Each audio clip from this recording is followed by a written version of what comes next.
नमस्कार मित्रांनो, आजच्या कथेचं नाव आहे दार्जिलिंगमधील एक भयंकर रात्र. कथेला आता सुरुवात करू.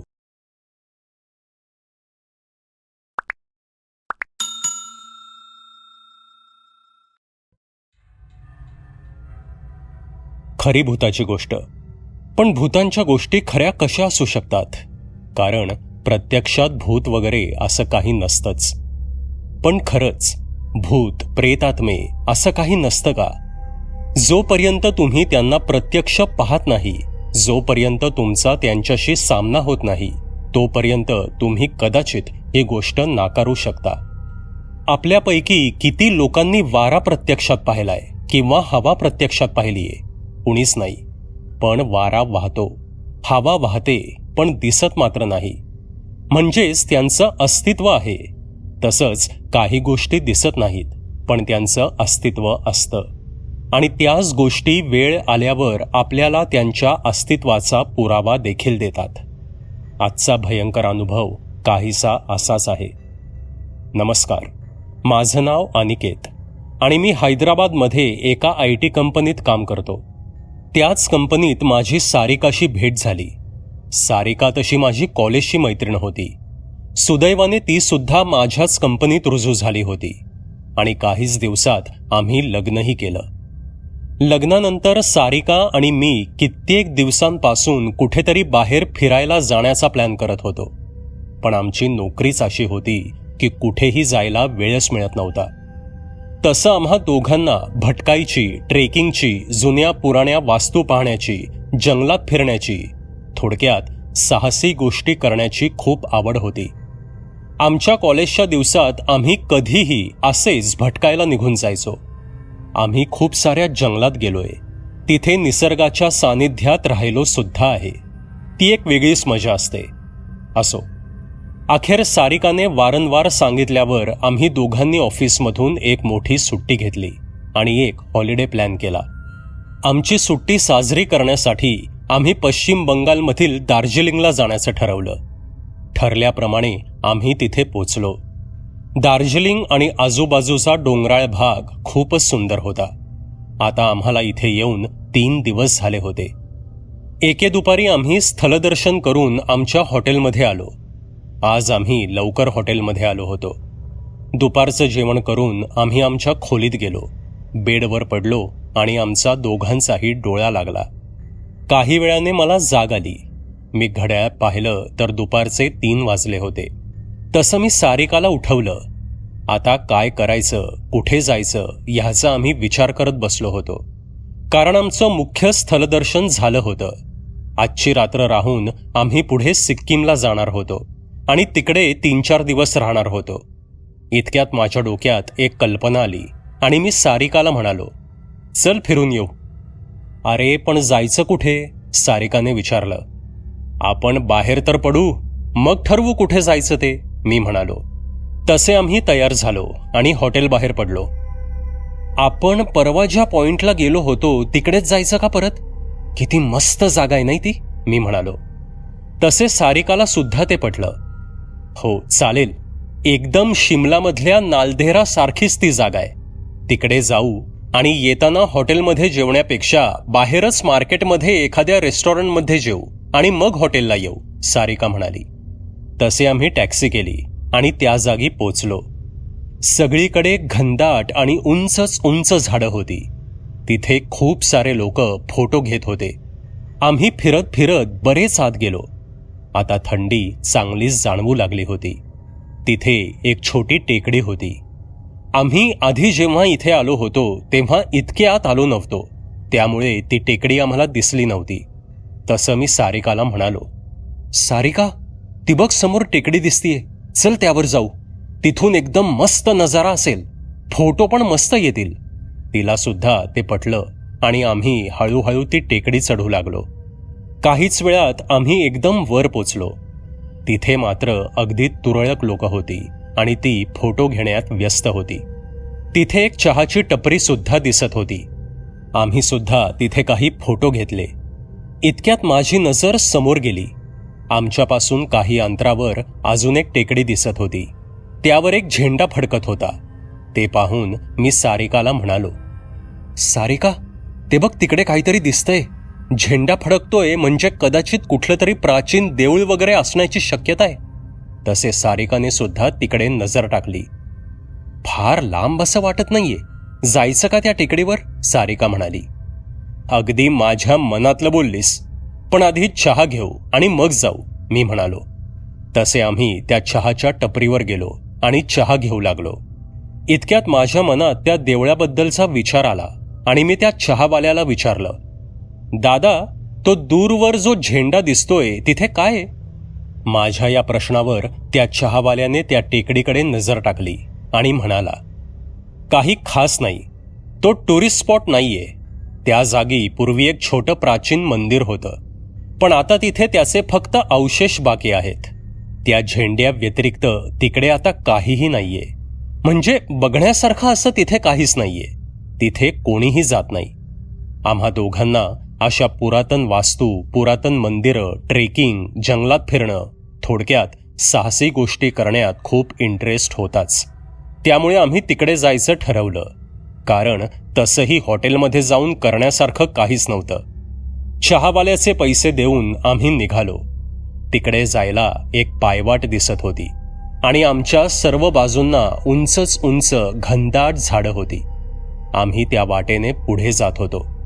थंडी आता चांगलीच वाढली होती. साधारण 4 वाजून गेले होते. आम्ही खाली बघून काळजीपूर्वक पावले टाकत होतो. काही वेळाने सारिकाची नजर समोर गेली आणि ती अचानक म्हणाली, अरे अनिकेत, तो झेंडा आता कुठेच दिसत नाहीये रे.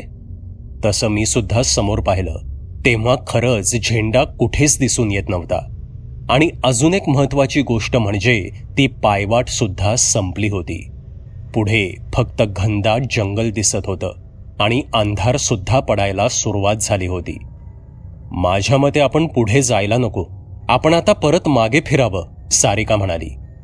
हो, मला सुद्धा तेच वाटतं. चल परत जाऊ. तसंही त्या चहावाल्यानं सांगितल्याप्रमाणे इकडे कोणीच येत नाही आणि खरंय, इकडे दूर दूरपर्यंत कोणीच दिसत नाहीये. चल आपण परत जाऊ, मी म्हणालो. आणि आम्ही दोघे पुन्हा मागे फिरलो. खाली मान घालून पाय वाटेकडे बघत आम्ही काही अंतर गेले असू आणि इतक्यात सारिकाची नजर समोर गेली आणि ती ओरडलीच. तिच्या ओरडण्याने मी सुद्धा समोर पाहिलं आणि समोरचं दृश्य पाहून आम्ही प्रचंड घाबरलोच. समोर फक्त घनदाट जंगल होतं. आमच्या समोरील पायवाट पुढे दिसेनाशी झाली होती. समोर इतकी दाट झाडं होती की परत जायचा रस्ता बंदच झाल्यात जमा होता. अनिकेत, अरे काय रे हे? इथूनच आपण आलो होतो ना? हा अचानक रस्ता गायब कसा झाला? कुठे आलो आहोत आपण? सारिका घाबरून म्हणाली. मला सुद्धा कळत नाहीये सारिका. आपण इथूनच तर आलो होतो. इथून ही पायवाट अचानक गायब कशी झाली? सारिका, कदाचित आपण रस्ता चुकलो आहोत असं वाटतंय, मी म्हणालो. पण मग आता काय करायचं आपण? पुढे तर रस्ताच नाहीये, इथे कोणी माणसं सुद्धा नाहीयेत, सारिका घाबरून म्हणाली. हे बघ, मला वाटतं आपण पुन्हा मागे फिरावं आणि पुढे जावं. पुढे कुठून ना कुठून तरी रस्ता असेल बाहेर पडायला, मी म्हणालो. अरे अनिकेत, काय बोलतोयस तू? पुढे कुठे जातोयस? अजून त्या जंगलाच्या आतमध्ये जायचं म्हणतोयस तू, सारिका म्हणाली. हे बघ सारिका, इथून पुढे रस्ता कुठे दिसतोय का तुला? आपण रस्ता चुकलेलो आहोत. या रस्त्याने आपण आलोच नव्हतो. असा रस्ता अचानक कसा बंद होऊ शकतो?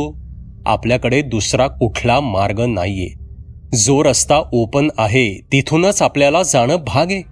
पुढे कुठेतरी कदाचित आपल्याला बाहेर जायला रस्ता मिळू शकतो, मी म्हणालो. आमच्याकडे तसाही कुठला दुसरा मार्ग नव्हताच. त्यामुळे आम्ही परत फिरलो आणि पुढे जायला निघालो.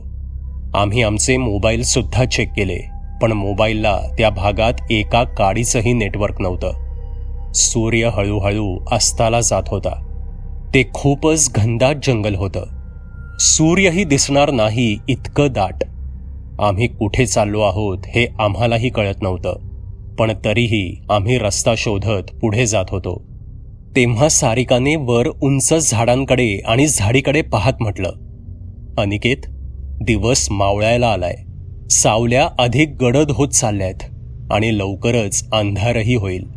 आपल्याला लवकरात लवकर इथून बाहेर पडावं लागेल. दडपण तर मला सुद्धा आलं होतं, पण अशा परिस्थितीत दोघांनाही धीर सोडून चालणार नव्हतं. तेव्हा मी तिला धीर देत म्हणालो, अगं तू तर अशी बोलतीयस की जणू आपण पहिल्यांदाच अशा जंगल भागात आलो आहोत. किती जंगल ट्रेक केले आत्तापर्यंत? तेव्हा सारिकाने माझा हात पकडत म्हटलं, ट्रेक करणं वेगळं, इथे आपण चुकलो आहोत. आणि अनिकेत, तुला हे जंगल काही विचित्र नाही वाटते का? कुणास ठाऊक, पण वारंवार असा भास होतोय की जणू झाडांच्या मागे लपून कोणीतरी आपल्याला पाहतंय. असं वाटतंय जणू झाडांनाच डोळे आलेत. मी सारिकाचा हात पकडून खोटं हसत म्हणालो, विचित्र? आता हे नाटक सोड आणि जोपर्यंत आपल्याला रस्ता मिळत नाही तोपर्यंत चालत राहा. आम्ही पुढे चालतच जात होतो आणि अचानक काही अंतरावर आम्हाला एका घरासारखं काहीतरी दिसलं. सारिका, समोर काहीतरी घरासारखं दिसतंय, चल बघू जाऊन, मी म्हणालो. अरे पण अनिकेत, तो चहावाला म्हणाला होता की इकडे कोणीच येत नाही, तर मग हे असं एकच घर इकडे कसं असू शकतं? सारिका म्हणाली. तुझं म्हणणं बरोबर आहे, पण जाऊन पाहू तरी, पाहायला काय हरकत आहे, मी म्हणालो. तसे आम्ही दोघांनी तिकडे जाण्याचा निर्णय घेतला आणि तिकडे चुकून जर कोणी भेटलं तर त्यांना आम्हाला मदत करायची विनंती करण्यास सांगायचं असं आम्ही ठरवलं. काहीच वेळात आम्ही त्या घराजवळ पोचलो. तसं ते घर दिसायला खूपच खराब अवस्थेत होतं. घराला चारही बाजूंनी वेलींनी जणू आपल्या विळख्यात घेतलं होतं. मी त्या घराच्या दरवाजापाशी गेलो आणि दरवाजा ठोठावला, पण आतून कोणताही आवाज आला नाही. त्यानंतर मी किमान 4-5 वेळा दरवाजा ठोठावला, पण आतून कुठलाच प्रतिसाद आला नाही किंवा कुठेही काहीच हालचाल दिसली नाही. आणि इतक्यात कोणीतरी माझ्या खांद्यावर हात ठेवला. मी झरकन मागे झालो आणि तो हात खांद्यावरून झटकला. मी पाहिलं की आमच्या मागे एक खूप वृद्ध माणूस उभा होता. काही क्षण आम्ही त्या माणसाला पाहून खूप घाबरलो आणि त्याच्यापासून दूर झालो. मी त्याचा हात झटकून त्याच्यापासून दूर जाताच तो म्हातारा म्हणाला, घाबरू नका, हे माझंच घर आहे. तुमचा आवाज ऐकला म्हणून इथे आलो. त्या माणसाचे शब्द ऐकून आम्हा दोघांना काहीसा धीर आला. तसं मी त्या वृद्धाला सांगितलं की आम्ही पती पत्नी आहोत. जंगलात फिरता फिरता आम्ही रस्ता भरकटलो आहोत. कृपया आम्हाला या जंगलातून बाहेर जाण्याचा रस्ता सांगा. माझ्या बोलण्यावर त्या वृद्धाने आपल्या आजूबाजूला बघितलं. इकडे तिकडे नजर फिरवून प्रत्येक झाडाकडे त्यांनी नीट पाहिलं आणि तो म्हणाला, हे बघा, आजची रात्र तुम्ही दोघं इथेच याच घरात मुक्कामाला राहा. तेच तुमच्यासाठी योग्य आहे. त्यावर मी त्यांना म्हणालो, अहो नाही, म्हणजे तसं आम्ही जंगलात बरेच वेळा राहिलो आहोत. जंगलात राहणं आम्हाला काही नवीन नाही, पण आम्हाला आमच्या हॉटेलवर जाणं जरुरीच आहे. आम्हाला उद्या सिक्कीमला जायचंय. आम्ही इथे राहू शकत नाही. तेव्हा तो वृद्ध म्हणाला, कदाचित तुमच्यासाठी जंगलात राहणं नवीन नसेल, पण या जंगलासाठी तुम्ही दोघं नवीन आहात. मला त्या वृद्धाचं बोलणं नीट समजलं नाही, पण त्याने आपलं बोलणं पुढे चालू ठेवत म्हटलं, माझं ऐका, रात्र व्हायला जरी अजून वेळ असला तरी जंगलात अंधार खूप लवकर होतो. आणि दुसरी गोष्ट ही की तिने तुम्हाला पाहिलंय. ती कोणत्याही परिस्थितीत तुम्हाला या जंगलातून जाऊ देणार नाही. अंधार होईपर्यंत ती तुम्हाला इथेच फिरवत राहील, जशी की आत्ता फिरवतीये. तुम्ही रस्ता भरकटलेले नाही आहात. तिने तुम्हाला मुद्दामून चुकवलंय आणि जशी रात्र होईल तसे ती आपला हेतू साध्य करेल. या जंगलात जिवंत राहायचं असेल तर इथेच याच घरात आजची रात्र काढा. तुम्ही आज जा आणि हो, चुकूनही या घराच्या उंबरठ्याबाहेर पाऊल टाकू नका. मला वाटलं की हा म्हातारा आम्हाला घाबरवण्याचा प्रयत्न करतोय. तेव्हा मी म्हणालो, अहो बाबा, तुम्हाला समजलं नाही. आम्हाला माझं बोलणं मध्येच तोडत तो म्हणाला, नाही मुला, तुला माझं बोलणं समजत नाहीये. प्रत्येक जंगल एकसारखं नसतं. प्रत्येक जंगलाची आपली एक गोष्ट असते, एक रहस्य असतं. शेवटी पुन्हा इतकंच सांगेन की जीव वाचवायचा असेल तर आजची रात्र इथेच काढा. त्याचं वाक्य पूर्ण होताच सारिका आणि मी दोघांनी त्या घराकडे बाहेरून नजर फिरवली आणि जसं आम्ही पुन्हा मागे वळून पाहिलं तेव्हा आम्हाला दिसलं की तो म्हातारा अचानक कुठेतरी गायब झाला होता. ते पाहून आम्ही दोघं थोडं चक्रावून गेलो, कारण अगदी काही सेकंदांमध्ये तो म्हातारा तिथून गायब झाला होता. इतक्यात सारिका म्हणाली, अनिकेत, मला वाटतं आपण आजची रात्र इथेच काढावी. तसाही आता दुसरा कुठलाच पर्याय नाहीये. रात्रभर आपण या जंगलात फिरत बसणार आहोत का? तो म्हातारा जे म्हणाला ते कदाचित खरं सुद्धा असू शकेल, कारण मी तुला आधी सुद्धा सांगितलं होतं की या जंगलात मला खूप काहीतरी विचित्र वाटतंय. प्रश्न फक्त एका रात्रीचा आहे. सकाळ झाली की आपण इथून निघून जाऊ. त्यावर मीही तिला म्हणालो, हो सारिका, तू म्हणते आहेस ते पटतंय मला. ठीक आहे, याच निमित्ताने एका अनोळखी घरात रात्र घालवण्यापेक्षा मोठा ॲडव्हेंचर काय असू शकतं.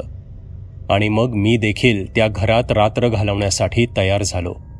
जसं आम्ही त्या घराचा दरवाजा उघडून आत गेलो तसं त्या घरातील धूळ आणि मातीमुळे आम्हाला श्वास घ्यायला त्रास होऊ लागला. सगळीकडे कोळ्यांची जळमट होती. घरात जास्त काही सामान नव्हतं. फक्त एका कोपऱ्यात पाण्याचा माठ होता, जो धूळ आणि मातीने भरलेला होता. दुसऱ्या एका कोपऱ्यात काही पूर्ण जळालेली तर काही अर्धवट जळालेली लाकडं होती. 2-3 प्लॅस्टिकचे कॅन होते. त्यात काही लिक्विडसारखं होतं.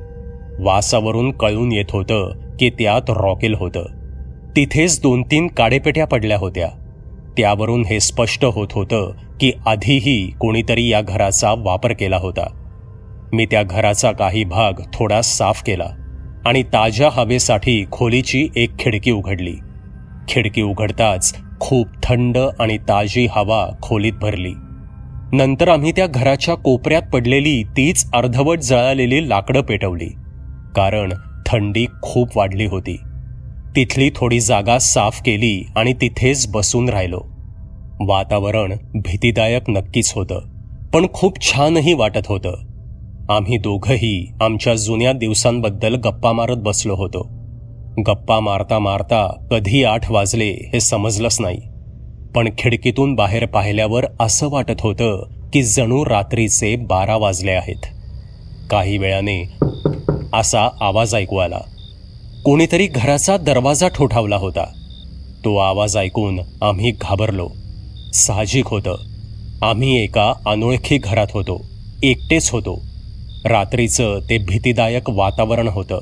त्यात ज्या म्हाताऱ्याचं हे घर होतं तो अचानक काहीही न सांगता गायब झाला होता आणि त्यात इतक्या रात्री दरवाजा ठोठावला गेला होता.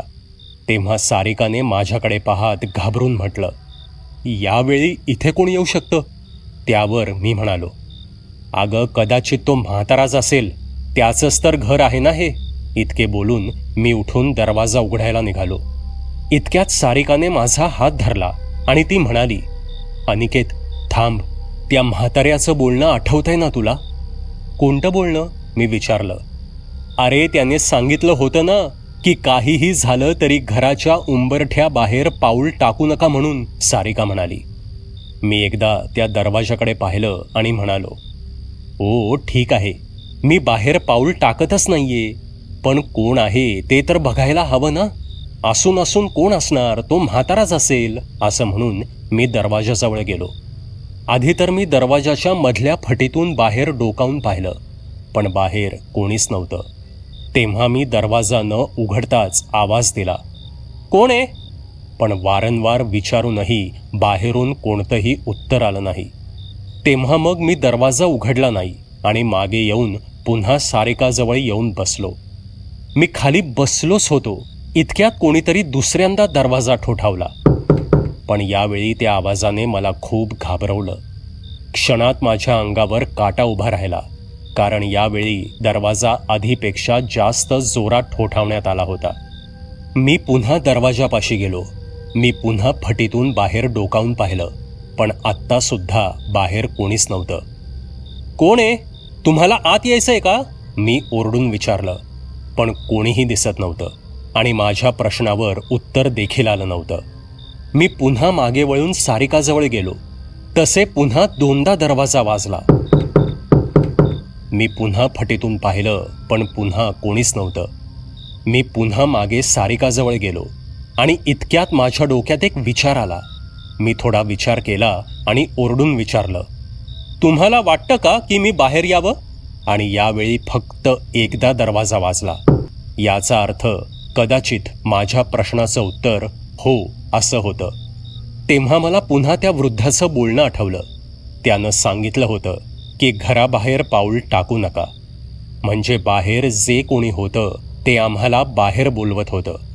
मग मी देखील त्या दरवाजाला आतून थाप मारली, म्हणजे त्याच्याच भाषेत त्याच्या प्रश्नाचं उत्तर दिलं. माझ्या त्या वागण्यावर सारिकाला थोडं हसू आलं आणि तिनं मला विचारलं, हे काय? त्यावर मी म्हणालो, काही नाही, जे कोणी बाहेर आहे त्याला त्याच्याच भाषेत उत्तर दिलं इतकंच. इतकं बोलून मी पुन्हा सारिकाजवळ येऊन बसलो. काही वेळ असाच निघून गेला. आमच्या गप्पा अशाच चालू होत्या. गप्पा मारता मारता अचानक माझं लक्ष खिडकीकडे गेलं आणि तेव्हा काहीतरी वेगाने खिडकीच्या बाहेरून गेला असल्याचं मला जाणवलं. विचित्र आकाराचं काहीतरी पांढरं तरंगत हवेतून झरकन निघून गेल्याचं मला जाणवलं. तसं मी सारिकाला म्हटलं, सारिका, खिडकीजवळ कोणीतरी होतं. आम्ही दोघंही शांत झालो आणि टक लावून खिडकीकडे पाहू लागलो. काही वेळ गेला, पण खिडकीजवळ पुन्हा काहीच दिसलं नाही आणि इतक्यात पुन्हा एकदा दरवाजा ठोठावला गेला. यावेळी मात्र मी खूप जास्त घाबरलो, पण सारिका मात्र नॉर्मल होती. कोणीतरी माथे फिरू असेल, थांब, यावेळेस मी बघते, असं म्हणून सारिका आपल्या जागेवरून उठली आणि दरवाजाकडे जाऊ लागली. तेव्हा पुन्हा माझं लक्ष त्या घराच्या खिडकीकडे गेलं आणि मला दिसलं की बाहेर काहीतरी होतं जे खूप वेगाने घराच्या आजूबाजूला फिरत होतं. सारिका, अगं बाहेर आहे कोणीतरी, मी घाबरून म्हणालो. तसं तिनंही माझ्यासारखं आधी दरवाजाच्या फटीतून डोकावून पाहिलं. काही वेळ ती फक्त बाहेर पाहत राहिली आणि मग कोणताही विचार न करता तिने झटकन दरवाजा उघडला. तिने दरवाजा उघडताच हवेचा एक झोत वेगाने घराच्या आत आला आणि घरातील धूळ हवेत उडाली. घरात एकदम धुरळा झाला. त्याचबरोबर आम्ही जी छोटीशी आग पेटवली होती ती देखील विझली. धूळ उडाल्याने मी डोळे झाकून घेतले. काही वेळाने मी डोळे उघडले तेव्हा मला दिसलं की सारिका अजून सुद्धा दरवाजापाशीच उभी होती आणि ती जंगलाच्या दिशेने बाहेर डोकावून पाहत होती. मी तिला आवाज दिला, अगं सारिका, तू काय वेडी आहेस का? दरवाजा कशाला उघडलास? बंद कर तो दरवाजा आधी आणि इकडे येऊन बस. पण सारिकाने जणू काही ऐकलंच नाही. ती तशीच तिथेच उभी होती. तिने माझ्या बोलण्याला प्रतिसादही दिला नाही. पण जेव्हा मी तिच्या पावलांकडे पाहिलं तेव्हा मला दिसलं की ती घराच्या उंबरठ्याच्या बाहेर उभी होती. ते पाहून मी माझ्या जागेवरून उठलो आणि मी तिला हाक मारणार इतक्यात अचानक ती विचित्रपणे ओरडत त्या जंगलाच्या दिशेने पळू लागली. मी माझ्या जागेवरून उठून तिला थांबवायला वेगाने दरवाजापाशी गेलो आणि तिथेच थांबलो. कारण काही वेळापूर्वी मला जे काही बाहेर खिडकीच्या जवळ वेगाने वावरताना दिसलं होतं ते पाहून त्या घराबाहेर पाय ठेवण्याची माझी हिंमतच होत नव्हती. मी घरातूनच सारिकाला खूप वेळा हाका मारल्या, पण तिने एकदाही माझ्याकडे मागे वळून पाहिलं नाही. ती असं का करत होती मला काहीच समजून येत नव्हतं. ती फक्त पुढे धावतच जात होती आणि काही वेळातच ती समोरील जंगलात कुठेतरी गायब झाली. ते पाहून मी खूप घाबरलो. मला काय झालं होतं माहीत नाही. तिच्या मागे जाण्याऐवजी कसे कोण जाणे, पण मी झटकन दरवाजा बंद करून घेतला आणि आत जाऊन कोपऱ्यात अकसून बसलो. माझं रक्त गोठलं होतं. काही वेळाने मला एक मोठा किंकाळीचा आवाज ऐकू आला. मी भीत भीत खिडकीतून बाहेर पाहिलं आणि मला दिसलं की सारिका आपले दोन्ही हात वर करून पळत होती. सारिका त्याच घराला फेऱ्या मारत होती आणि मला वारंवार इशारा करून घराबाहेर येण्यासाठी सांगत होती. हे सर्व दृश्य खूप भयंकर होतं. तिची अशी झालेली अवस्था पाहून तर मी माझे डोळेच बंद करून घेतले. काही वेळ गेला आणि थोड्याच वेळात सगळं अचानक शांत झालं. बाहेरून आता कोणताही आवाज येत नव्हता. आणि इतक्यात मला पुन्हा खटखट असा आवाज ऐकू आला. पुन्हा दरवाजावर कोणीतरी आलं होतं आणि त्याला वाटत होतं की आता मी सुद्धा त्या घराबाहेर यावं. पण मी माझ्या जागेवरून अजिबात हललो नाही. काही वेळाने मला बाहेरून सारिकाचा आवाज ऐकू आला. अनिकेत, प्लीज दरवाजा उघड, मला आत यायचंय, प्लीज वाचव मला अनिकेत, मला आत येऊ दे. सारिकाचा आवाज ऐकून मी हिम्मत करून आपल्या जागेवरून उठलो. आधी तर मी त्या दरवाजाच्या फटीतून बाहेर पाहिलं तर सारिका बाहेर उभी होती, पण ती घराच्या दरवाजापासून लांब उभी होती. हिम्मत करून मी हळूच दरवाजा उघडला आणि तिला लवकर आत ये असं ओरडून सांगितलं. पण सारिका घराच्या आत येत नव्हती. ती तिथेच लांबच उभी होती. ती रडत होती आणि रडतच मला बाहेर येण्याचा इशारा करत होती. पण आता ही गोष्ट माझ्या डोक्यात पक्की बसली होती की काहीही झालं तरी उंबरठ्या बाहेर जायचं नाही.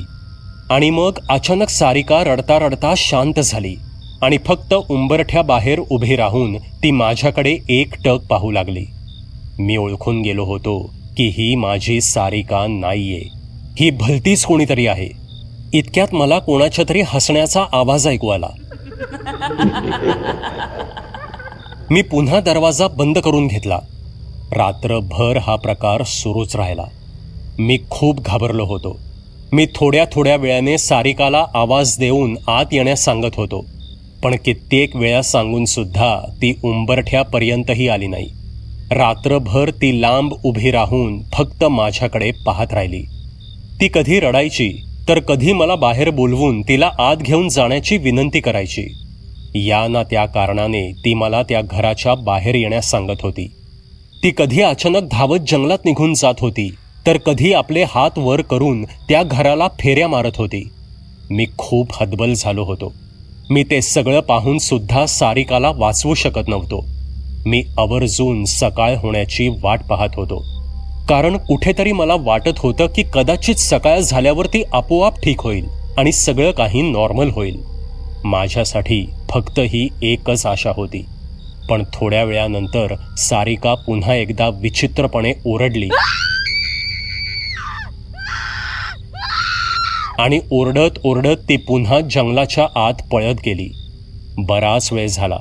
मी खूप वेळ वाट पाहिली, पण ती परत आलीच नाही. ना तिचा कुठून आवाज ऐकू येत होता. मी आता खूप घाबरलो होतो. तिच्या जाण्यासोबतच ती आता मला परत भेटेल ही माझी आशाही आता संपली होती. काही वेळ गेला आणि सकाळ झाली. सकाळ होताच त्या दाट जंगलात थोडा प्रकाश दिसू लागला. मी खिडकीतून बाहेरचा अंदाज घेतला. बाहेर सगळं काही शांत होतं. आता पहिल्यांदाच मी त्या घराच्या उंबरठ्या बाहेर माझं पाऊल ठेवलं आणि घराच्या बाहेर आलो. मी इकडे तिकडे बघून पुन्हा बाहेरचा अंदाज घेतला आणि मग मी सारिकाला इकडे तिकडे शोधू लागलो. तिला शोधता शोधता मी एका छोट्या नदीपाशी पोचलो आणि तिथे मी पाहिलं की सारिका एका मोठ्या दगडावर नुसतीच बसली होती. ती एकदम शांत होती. तिची कुठलीही हालचाल होत नव्हती, पण तिच्या शरीरावर जखमा झाल्या होत्या. असं वाटत होतं की जणू जंगली जनावरांनी तिच्यावर हल्ला केला असावा. मी कसाबसा सारिकाजवळ पोचलो. तिला हाक मारली. तिला गदा गदा हलवलं, पण तरीही तिच्याकडून काहीच प्रतिसाद येत नव्हता. मी तिचा हात धरला आणि तिला उठवलं. तशी ती उठली. मी तिला हात धरून पुढे नेऊ लागलो. ती काहीही न बोलता माझ्याबरोबर चालत होती. जणू काही ती खूप मोठ्या मानसिक धक्क्यात होती. मी पुन्हा त्या घराजवळ आलो. तिथून पुढे तीच पायवाट दिसत होती. मी सारिकाला घेऊन त्या पायवाटेने पुढे जाऊ लागलो. आता रस्ता बंद नव्हता. ती पायवाट दूरपर्यंत जाताना दिसत होती. काही वेळ आम्ही तसेच चालत राहिलो आणि अचानक दूरवरून आम्हाला गाड्यांचे आवाज, गाड्यांचे हॉर्नचे आवाज येऊ लागले. ते ऐकताच माझ्या जीवात जीव आला, कारण मी समजून चुकलो होतो की आपण हायवेच्या अगदी जवळ आलो आहोत. काहीच वेळात मला हायवे दिसला. गाड्यांची ये-जा होत होती. तसं मी सारिकाला घेऊन त्या जंगलातून बाहेर पडलो. सारिकाला काय झालं होतं, तिच्यासोबत काय घडलं होतं कुणास ठाऊक. ती अजून सुद्धा शांतच होती. त्या एका रात्रीत सगळं काही बदलून गेलं होतं. हायवेला पोचताच मी टॅक्सी केली आणि आमच्या हॉटेलवर पोचलो. हॉटेल स्टाफची मदत घेऊन मी सारिकाला तिथल्याच एका हॉस्पिटलमध्ये नेलं. डॉक्टरांनी तिच्या जखमा पाहून विचारलं की या जखमा कशा झाल्या. हे तर मला सुद्धा माहीत नव्हतं की त्या जखमा कशा झाल्या. आमच्याबरोबर त्या रात्री काय घडलं होतं हे सांगण्याची ती वेळ सुद्धा नव्हती. म्हणून मी डॉक्टरांना इतकंच सांगितलं की जंगलात रानटी कुत्र्यांनी तिच्यावर हल्ला केला होता. पण डॉक्टरांनी जेव्हा सारिकाला तपासलं तेव्हा त्यांना संशय आला आणि त्यांनी मला सांगितलं की या जखमा कुठल्याही प्राण्यांनी केलेल्या वाटत नाहीयेत, तरी आम्ही तिच्यावर उपचार करतो. इतके सांगून डॉक्टर सारिकाला घेऊन ऑपरेशन थिएटरमध्ये गेले. त्यांच्यासोबत अजून सुद्धा काही नर्स, काही डॉक्टर होते आणि मी वाट पाहत तिथेच बसून राहिलो. काही वेळ गेला आणि इतक्यात हॉस्पिटलमध्ये पोलीस आले. त्यातील एका इन्स्पेक्टरने त्यांच्या जवळील मोबाईलवरून एक फोन लावला. तसे त्या ऑपरेशन थिएटरमधून एक नर्स बाहेर आली आणि तिने माझ्याकडे बोट दाखवलं. ते सर्व पोलीस माझ्या दिशेने आले. तेव्हा माझ्या लक्षात आलं की हॉस्पिटलमधील डॉक्टरांनीच पोलिसांना फोन केला होता.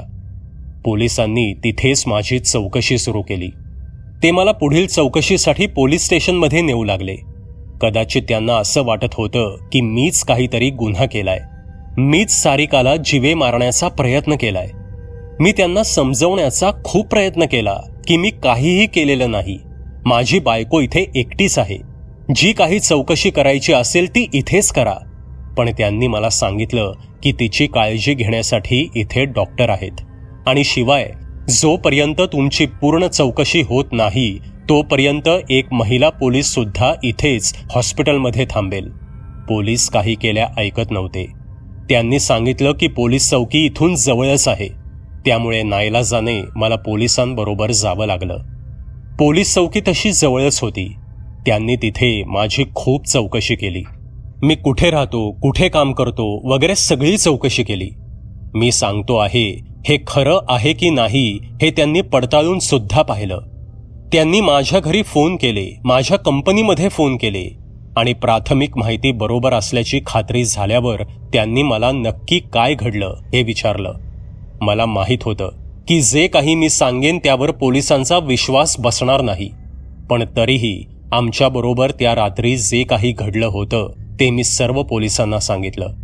अर्थातच त्यांचा या गोष्टीवर विश्वास बसला नाही, पण एक गोष्ट सकारात्मक घडली होती की मी स्वतः सारिकाला घेऊन हॉस्पिटलमध्ये आलो होतो आणि सारिका फक्त जखमी झाली होती. अर्थात मानसिकरित्या ती अजिबात ठीक नव्हती. त्यामुळे पोलिसांचा माझ्यावर असलेला संशय निघून गेला आणि त्यांची खात्री झाली की मी काहीही केलेलं नाही. मला काही समज देऊन त्यांनी मला जायला सांगितलं. मी चौकीतून बाहेर पडून पुन्हा हॉस्पिटलमध्ये जायला निघालो. इतक्यात मागून माझ्या खांद्यावर एक हात पडला. तसं मी मागे वळून पाहिलं तर एक म्हातारा माणूस उभा होता. मला जेव्हा पोलीस चौकीत घेऊन आले होते तेव्हा मी त्या माणसाला पोलीस चौकीच्या आवारातच बाहेर बसलेलं बघितलं होतं. त्या माणसाने बोलायला सुरुवात केली. तुमच्यासोबत जे काही घडलं ते सर्व मी बाहेर बसून ऐकत होतो. माझा तुमच्या बोलण्यावर विश्वास आहे. माझाच काय, खरं सांगायचं तर पोलिसांना सुद्धा याबद्दल सर्व काही माहीत आहे. फरक इतकाच आहे की त्यांनी ते दाखवलं नाही. कारण तुमची ही पहिली केस नाहीये जी आम्ही पाहतोय. कित्येक वर्षांपासून अशा केसेस येत आहेत. खरं तर यामागचं सत्य काही वेगळंच आहे. असं ऐकलं आहे की त्या जंगलात खूप वर्षांपूर्वी एक बाबा आणि एक बाई राहत होते. त्यांना एक मुलगा देखील होता. ते दोघंही जादूटोणा तंत्रमंत्र करायचे.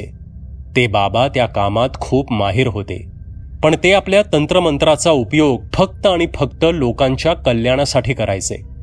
तर दुसरीकडे त्या बाईला इतकं काही येत नव्हतं, पण ती खूप हापापलेली असायची.